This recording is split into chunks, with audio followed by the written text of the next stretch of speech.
अनकही में आज बात उस कहानी की जिस कहानी को सुनने के बाद सवाल भी आएंगे, साजिश करने वाले को लेकर यह ख्याल भी आएगा कि कोई घरवाला इतनी बड़ी साजिश रच सकता है क्या। अनकही में कहानी महारानी की, वो महारानी जिनके गायब होने के बाद लगातार ये रहस्य बना हुआ था कि राजघराने की महारानी आखिर कहां लापता हो गई, और उसके बाद गायब ही नहीं हुई।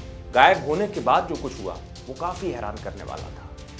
मामला राजघराने की चार दीवारी के अंदर रची गई साजिश से जुड़ा हुआ है। उज्जैन के देवास रोड पर नरवर राजघराना है। यहाँ की महारानी अनिला कुमारी की पहले खबर आती है कि वो गायब हो गई है। 95 साल की उनकी उम्र और गायब होने की बात कौन बताता है? इसी राजघराने के बहू और बेटे कि महारानी का तो पता ही नहीं, महारानी कहाँ गायब हो गई। बात यहीं खत्म नहीं होती है। मामला 100 करोड़ की चुकी दौलत से जुड़ा हुआ था। हर किसी के जहन में था कि आखिर महारानी गायब कहाँ है, महारानी नजर नहीं आती। यही आरोप लगाते हैं परिवार के लोग कि महारानी को इसी घर की बेटी, यानी जो आरोप लगा रहे हैं उनकी ननद, अपने साथ बिहार ले गई है, बंद कमरे में रखा है, किसी से मिलने नहीं दिया जा रहा है।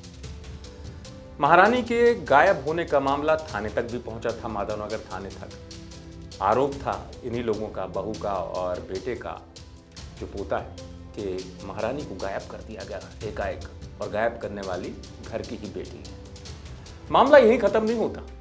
साजिश पर एक परत दर परत और सामने आती है बड़े खुलासे के तौर पर, जब पता चलता है महारानी गायब नहीं हुई, महारानी की तो मौत हो चुकी।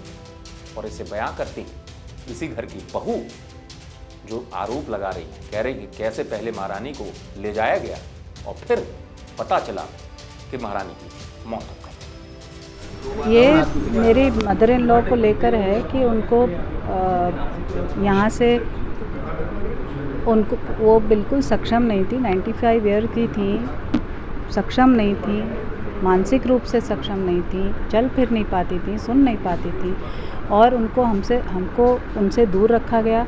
जब और मेरी sister in law Vibha Singh ने उनको वहाँ अब पहले अपने घर में ही कमरे में बंद करके रखा और हमको मिलने नहीं दिया, और उनसे विल बना के उसको रजिस्टर करने की कोशिश करी गई। पहले घर बुला के रजिस्ट्रार को, जब हमने वहाँ पर हमारे गांव वालों ने और हमने मिलके उनका रोक किया, तो फिर वो नहीं हो पाया। उस पर जब वो नहीं हो पाई तो इनको ज़बरदस्ती उठा के रजिस्ट्रार ऑफिस ले गई। जब हमने वहाँ पर भी रजिस्ट्रार ने देख के उनको यही बोला कि इनकी मानसिक स्थिति सही नहीं है, मैं नहीं कर सकता, तो फिर इन्होंने हाई कोर्ट को भ्रमित करके कि ये बिल्कुल सक्षम है, मेडिकल रूप से एकदम सक्षम है और इनको नहीं करने दिया जा रहा है, ऐसा करके उन्होंने हाई कोर्ट में वो एक रिट करा, और उसके ऑर्डर के हाई कोर्ट ने ऑर्डर कर दिया कि उनको विधिवत कराया जाए और वीडियो लिया जाए। और क्या कोर्ट को सूचित किया, जब पूछने पर लॉयर के, हमारे लॉयर्स के पूछने पर, तब उन्होंने बताया कि 1 महीने पहले ही उनका डेथ हो चुका है, जबकि किसी को नहीं बताया था। कहीं कोर्ट में प्रक्रिया चल रही है, कहीं भी उन्होंने इन्फॉर्म नहीं किया, अपने रिश्तेदारों को इन्फॉर्म नहीं किया। तो इससे आपको भी ये हो जाएगा कि ये बिल्कुल एक षड्यंत्र है, और एक बिल्कुल ये बस खाली हम इतनी जब पैतृक संपत्ति जो हमारी है उसको हथियाने के लिए ही उन्होंने ये सब किया है। आरोप लगाने वाली कोई और नहीं, घर की ही बहू है, जो कह रही हैं कि कितना ड्रामेटिक तरीके से ये सब कुछ हुआ। दरअसल साजिश सामने तब आती है इस तरीके से कि कोर्ट में एक मामला चल रहा होता है, वहां पता चलता है, क्योंकि हुआ ये इस दरमियान जो बात मैंने आपको सुनवाई कि महारानी से बिल लिखवाकर कोर्ट रजिस्ट्रार के सामने ले जाकर संपत्ति अपने नाम करा ली गई। लेकिन वहीं दूसरा मामला जब चल रहा होता है तो पता चलता है क्रॉस एग्जामिनेशन में कि महारानी की तो मौत हो चुकी।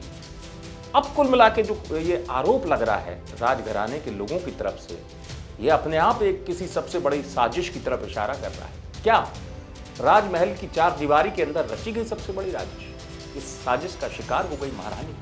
कहानी बाकी है, क्योंकि कहानी में खुलासा होना अभी बाकी है कि आखिरकार महारानी को क्या हुआ था और महारानी की मौत कैसे हुई थी। मामला पुलिस तक है, खुलासे की उम्मीद है। उज्जैन से आप तक ये कहानी पहुंचाई है हमारे संवाददाता संदीप कुलश्रेष्ठ ने। आप देखते रहे अभी तक।